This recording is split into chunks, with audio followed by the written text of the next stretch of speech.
Hi, I'm Tim. Welcome to WatchYouWant.com. Thanks for logging on. Today, we return to the early days of the malaise era. Leisure suits and pintos, pacers and disco. Patek Philippe, 3587. This is the dawn of the modern era, folks. The first Swiss quartz watch. Now, I say the first kind of loosely because what you're actually looking at is a titanic vessel for the historic Beta-21 quartz movement. Developed by a consortium of roughly 16 to 20 companies, many started, not all crossed the finish line. This was Switzerland's in-house solution to the pending challenge from Japan. Now, Seiko's quartz, ultimately marketed as the Astron, wasn't a complete mystery or a shock to the Swiss.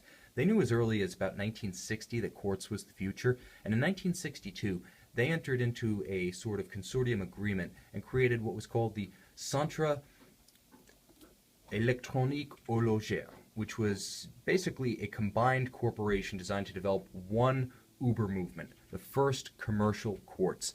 Now, in 1967, they had the first functional variant of this thing, and it actually won observatory trials walking away against conventional mechanical movements, so they knew it was good.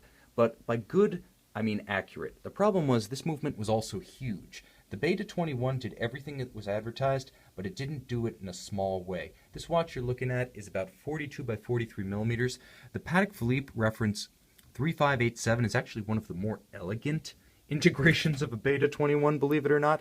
So you can imagine just how monstrous some of the other down-market examples, like the Omega, so-called electro quartz constellation, that thing could be a doorstop. But this is a beautiful brute. This watch has a gorgeous Patek Philippe sunburst Soleil pattern dial radiating out from the cannon pinion at center. You're looking at gold hands, applied gold markers. The case is finished in 18-karat yellow gold to the standard you'd expect of Patek Philippe. Now, this watch has not been polished. You can see that it retains all of its sharp edges, exactly the way Patek collectors like it. The bracelet, as I kind of alluded earlier, is very much a product of its times. This is sort of a cross between a chain link and a Florentine, but drilled out with these little apertures. Now, it takes some of the heft away from the watch as a whole, but believe me, on something this big, you just might be relieved for it. Now, the watch shows all of the hallmarks of Patek Philippe quality, and, I mean, you can even see it still says 18K right in the case back with the original circular graining finish present. The edges of the screwed-in caseback are not rounded off. Gorgeous original condition. This watch really is a time capsule. Not just an unusual Patek Philippe in an era when Patek is the brass ring of watch collecting, but it's a historic document, really. This is the moment when the Swiss watch industry briefly caught Japan and surpassed Japan in the race to debut the new quartz technology.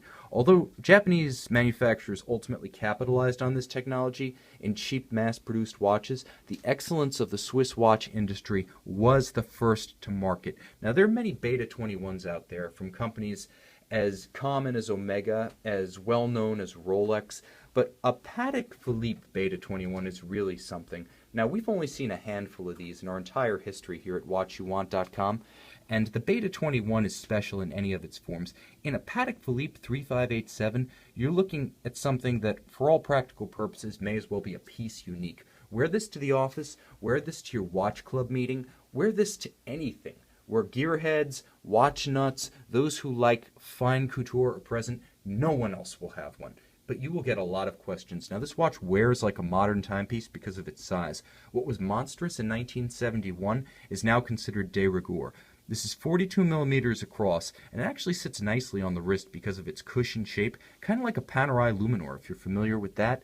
It sits lightly because it is so symmetrically formed, and it has no lugs.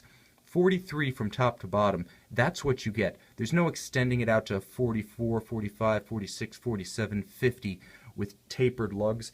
This bracelet links directly to the case. Integrated, a beautiful period piece, a great historical document, and with infinite conversation value. This Patek Philippe 3587 Beta-21 is also a little bit of a singer. If you hold it up to your ear, you can actually hear the vibrating reed that is the last of 14 step-downs from the quartz crystal's 8,192 hertz. One of the technologies inherent to Beta-21 was the ability to reduce the frequency of the quartz to the point where a mechanical oscillator could actually turn an index wheel and spin the hands. And that's one of the most endearing features of the watch. It's a bit like a vintage Accutron in that it does have a heartbeat, it does have a voice. It's not a silent, dead thing. And unlike most quartz, which have stepper motors that jump in 1 second increments, I'm going to hold this up a little closer. This has a continuous sweep hand, somewhat like a mechanical watch, but again, more like an Accutron tuning fork watch. It's got a voice, it's got a distinct look, and as a pioneering, almost protozoan version of quartz technology, it's got charm to it. There are not many quartz watches out there that have a heartbeat, that have real soul, but any Beta-21, and a Patek Philippe 3587 Beta-21 in particular, is a rare breed, a rare bird, an absolute treasure. And with all due apologies to Discos, Pintos, Leisure Suits, and the Eagles, this may be the best of the 70s. So log on to watchyouwant.com and check out this Patek Philippe 3587. I guarantee, once you see it, you will know it's the watch you want.